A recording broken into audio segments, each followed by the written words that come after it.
Makanya para ulama terdahulu tidak pernah diam.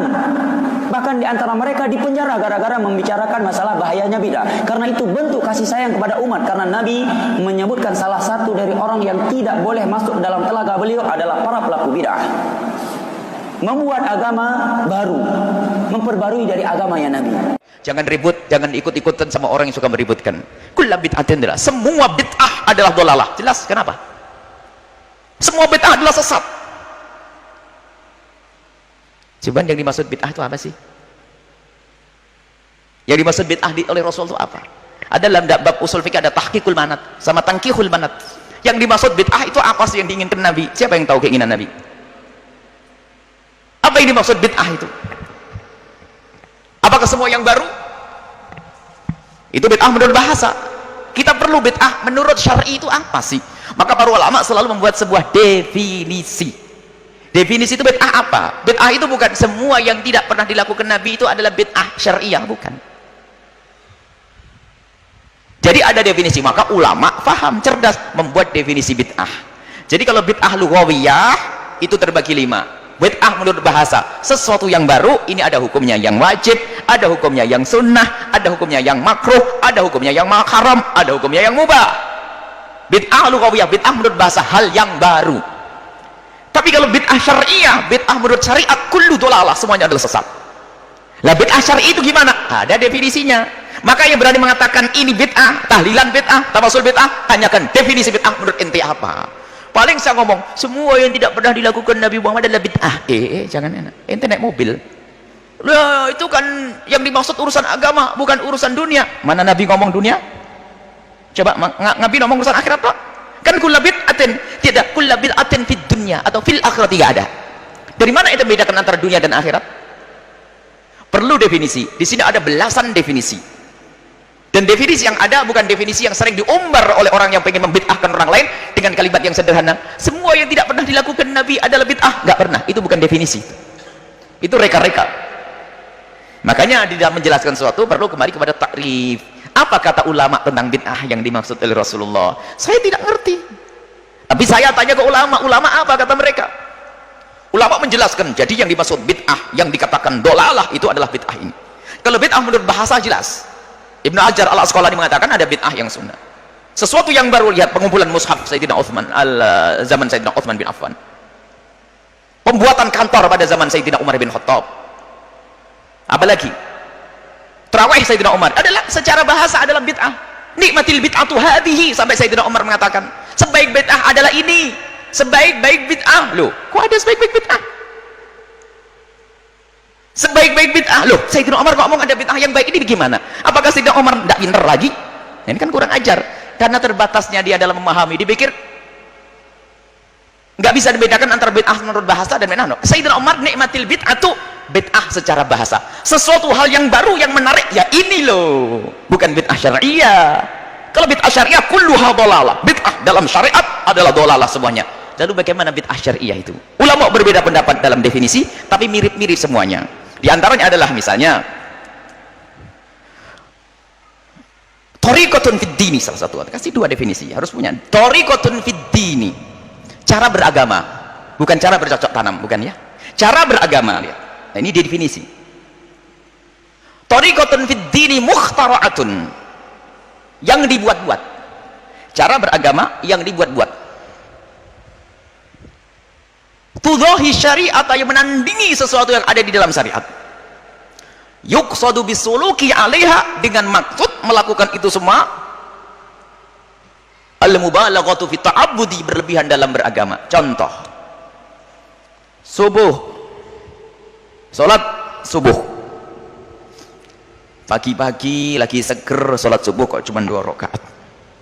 Saya tambah deh, nambah 2. Nah, membuat sesuatu dalam agama yang menyerupai dalam agama, bentuknya sholat.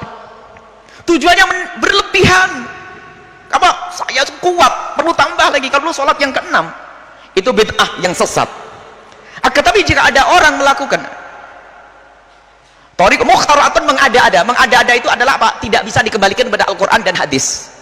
Tapi kalau bisa dikembalikan kepada Al-Quran dan hadis Nabi, bukan bid'ah lagi, karena bukan mukhtara'atun. Mukhtara'atun itu adalah mengada-ada, dari tidak ada diadakan. Tapi kalau bisa dikembalikan, kalau dikembalikan kepada Nabi bisa. Contoh zikir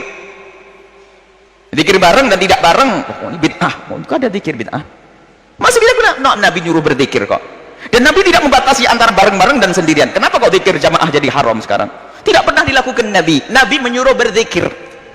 Nabi nyuruh membaca solawat. Apakah ada batasan Nabi mengatakan bersolawatlah kau sendiri-sendiri? Ada gitu? Tidak ada. Ulama-ulama kita punya zikir keras bid'ah.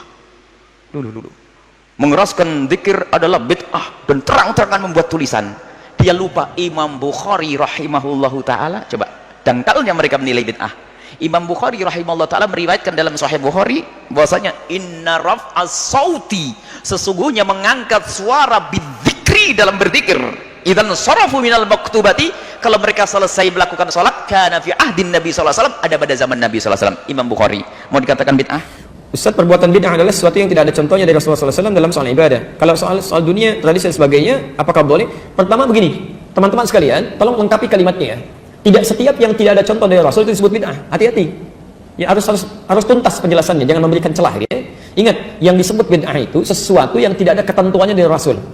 Ketentuannya ada 4 sifatnya. 1, ada dalilnya, ada contohnya. Seperti sholat, jelas ya. Kedua, ada dalilnya, contohnya sementara, seperti kunut. Ya.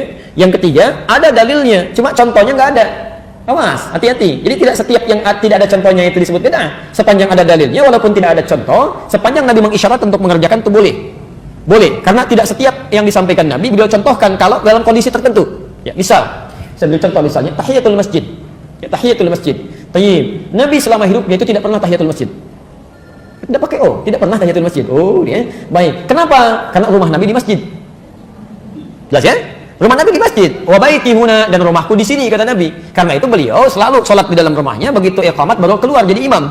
Jelas ya? Tapi Nabi katakan pada Sulaik al-Qatafani ketika beliau masuk ke Masjid An-Nabawi ya, dalam keadaan dia bisa sholat terlebih dahulu, kemudian dia langsung duduk. Maka kata Nabi dikatakan, "Idza dakhala ahadukum al-masjid fala yajlis hatta yusalli rak'atain." Kalau Anda masuk ke masjid dalam suasana yang santai, tenang, ingin i'tikaf duduk, maka jangan langsung duduk kecuali salat 2 rakaat terlebih dahulu. Jelas di sini? Nabi sendiri tidak mempraktikkan itu karena kondisinya memang tidak memungkinkan. Jelas ya? Yang kedua yang lebih dahsyat adalah, maaf, Anda zakat pakai apa? Beras, kan? Uang. Nabi nggak pernah zakat pakai beras. Silakan tunjukkan pada saya. Satu hadis saja yang menunjukkan Nabi pernah zakat pakai beras. Jangankan hadis sahih, hadis palsu pun nggak akan ada. Anda cari sampai kiamat kurang 2 hari nggak akan ditemukan. Ya, sehari lagi buat berpikir kita untuk apa nyari, gitu kan? Baik, nggak ada karena Nabi zakatnya pakai gandum atau pakai kurma. Tapi kemudian di zaman Muawiyah, ketika beliau jadi gubernur di Syam, di Damaskus, beliau katakan yang dimaksud zakat menggunakan kurma ataupun gandum itu irqun, makanan pokoknya.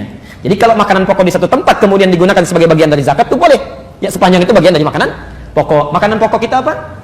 Itu makanan ibu. Ya, makanan saya itu nasi. Beras itu makanan pokok bagi hewan yang bertembolok. Ya, ayam itu makanan pokoknya beras. Tapi nasi sumbernya dari beras, boleh menjadi bagian dari zakatnya. Tapi contoh dari Nabi tidak ada. Jadi tidak setiap yang nggak ada contohnya itu disebut dengan bid'ah. Jelas ya?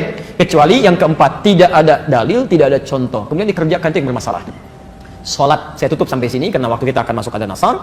Salat takbir sampai bersedekap. An-Nasai nomor hadis 886 sampai 889. Nabi katakan angkat sejajar dengan bahu, Al-Bukhari 715, angkat sejajar dengan daun telinga, An-Nasai 1101, kemudian langsung letakkan telapak tangan yang kanan di punggung yang kiri, letakkan di dada. Ya, tapi bahasanya langsung. Contohnya jelas, dalilnya jelas. Anda melakukan kegiatan misal diangkat tiba-tiba nggak enak kiri dulu, mungkin enaknya kanan dulu, masukkan kanan, angkat tutup begini. Itu yang tidak ada dalilnya, tidak ada contohnya.